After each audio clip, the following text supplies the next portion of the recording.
کہ وہ چیز آپ پھر ادا نہیں کر پاتے، آپ کے لیے پھر وہ وبال جان بن جاتی ہے۔ تو آئیے ذرا اس کو تھوڑا سا قرآن و حدیث کی روح سے دیکھنے کی کوشش کرتے ہیں کہ قرآن میں اللہ تعالیٰ کیا کہتا ہے۔ ایک آیت ہے کہ میں کوشش کروں گا مختصر ہی اس ویڈیو کو بناؤں، کیونکہ یہ ایسا ٹاپک ہے جس پہ اگر ہم بہت زیادہ بات کریں گے تو کرتے چلے جائیں گے۔ تو ایک آیت ہے کہ اللہ تعالیٰ کہتا ہے کہ اے ایمان والو بڑھا چڑھا کر سود نہ کھاؤ، مطلب جو بھی چیز بڑھا چڑھا کر لی جائے یا دی جائے وہ سود کے زمرے میں آ جاتی ہے۔ اللہ تعالیٰ نے اس آیت میں واضح طور پہ اس کو بیان فرما دیا ہے۔ اچھا، سورہ بقرہ کی ایک آیت ہے، آیت نمبر 275، کہ اللہ تعالیٰ سود خور جو ہیں وہ اس طرح کھڑے نہیں ہوں گے، کیونکہ شیطان بہکا دے گا ان کو بتایا جائے گا کہ تم لوگ جو ہے وہ کاروبار کر رہے ہو، یہ تمہارا جائز حق ہے۔ یہ ان کے دماغ میں ہوتا ہے، اکثر جو لوگ ایسے کاروبار کرتے ہیں ان کے دماغ میں یہ بات چل رہی ہوتی ہے کہ یہ تو جائز کاروبار ہے، ہم جائز منافع لے رہے ہیں، ہم تھوڑی ناجائز کر رہے ہیں کسی کے ساتھ۔ تو پھر ایسے لوگوں کے لیے معاملات ایسے ہی ہو جاتے ہیں، تو احتیاط کریں۔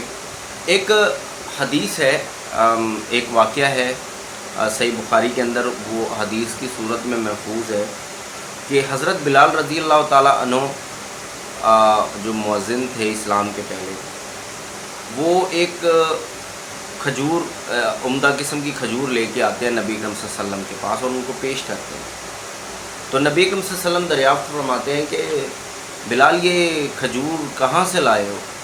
تو انہوں نے کہا کہ میرے پاس ایک پرانی یا خراب کھجور پڑی تھی، تو میں نے اس کی 2 سا، جو بھی اس وقت میئرمنٹ کا جو بھی اس وقت ایک یونٹ تھا جس کے ذریعے کوئی بھی جس چیز کا وزن کیا جاتا تھا اس کو سا بولتے، کہ میں نے 2 سا کے بدلے 1 سا لی ہے۔ تو نبی اکرم صلی اللہ علیہ وسلم نے کہا کہ توبہ توبہ، یہ تو سود ہے اور بالکل سود ہے۔ تو کہا کہ بلال اگر کبھی تم یہ چاہتے ہو کہ تو پھر اس کے لیے تم نے کیا کرنا ہے کہ تم پرانی کھجور کو بیچو، اس کی جو قیمت ہو جتنی بھی ہو، اس سے جتنی بھی یہ عمدہ کھجور آئے وہ لے آؤ۔ تو میرے بھائی، آپ نے اگر گاڑی کا شوق بھی پالنا ہے نا، تو جو آپ کے پاس ہے اس کو بیچو، تھوڑا صبر کرو، آپ کے پاس جب کچھ اور پیسے آ جائیں اس میں ملائیں اور جا کے نقد ایک گاڑی میں، سود کے چکروں میں نہ پڑیں۔ ایک اور حدیث میں آتا ہے کہ رسول صلی اللہ علیہ وسلم نے فرمایا کہ 7 گناہوں سے 7 گناہ ایسے ہیں جو تباہ کر دینے والے، تو ان سے بچو۔ صحابہ اکرام رضوان اللہ علیہ مجمعین نے فرمایا کہ یا رسول اللہ وہ کون سے گناہ ہیں؟ تو فرمایا کہ اللہ کے ساتھ کسی کو شریک کرنا، مطلب اللہ کو چھوڑ کسی اور سے امیدیں لگانا، کسی اور کی عبادت کرنا، کسی اور سے مانگنا، جادو ٹونا کرنا، کسی کی ناحق جان لینا، جو کہ آج کل ہمارے معاشرے میں تو عام ہو گیا ہے۔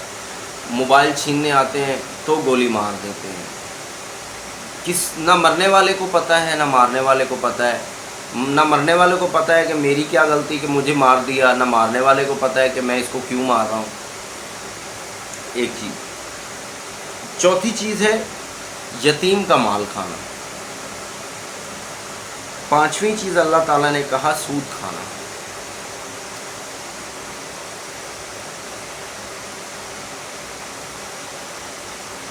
چھٹی چیز لڑائی میں بھاگ جانا، اور 7ویں چیز ہے پاک دامن عورتوں پہ بہتان لگانا۔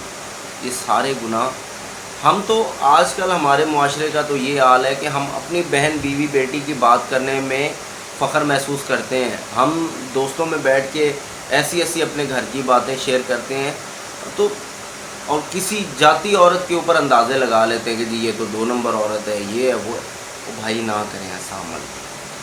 یہ بہت غلط عمل ہے اور اللہ تعالیٰ نے اس عمل کو گناہ کے عمل میں شامل کیا ہے. تو اور یہ تباہ کر دینے والا عمل ہے. تو اس کے اندر جو 5واں نمبر ہے وہ سود کا ہی ہے. تو سود سے بچیں جتنا ہو سکتا ہے.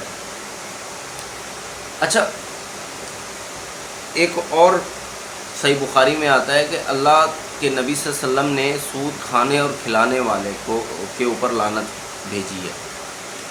مطلب پھر ایک صحیح مسلم کے اندر ہے کہ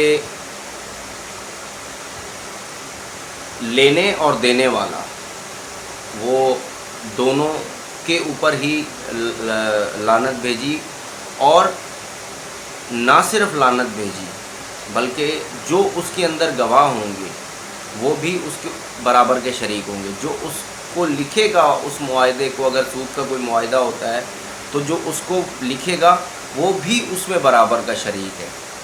تو سود کو آسان لفظوں میں نے آپ کو بتانے کی کوشش کی ہے کہ ہر وہ چیز جس کی قیمت میں اضافہ ہو، جس کی اصل قیمت میں اضافہ ہو، جب آپ اسے لوٹائیں وہ سود کے زمرے میں آتا ہے. ٹھیک ہے، تو کوشش کیا کریں کہ اپنے معاملات کو نقدی میں کیا کریں.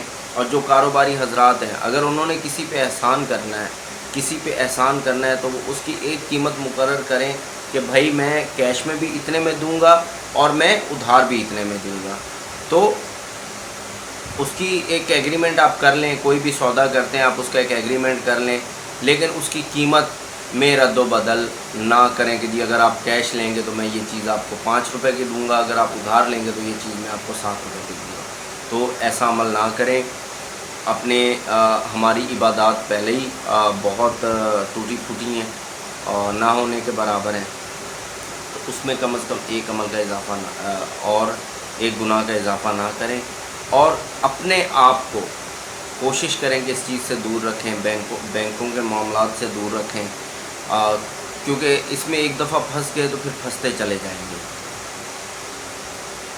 اللہ آپ سب کا حامی و ناصر ہو، اور مجھے بھی اپنی دعاؤں میں ضرور یاد رکھیے گا. اگر ویڈیو اچھی لگی ہو تو لائک اور شیئر کر دیجیے گا اور سبسکرائب ضرور کیجیے گا. اللہ حافظ.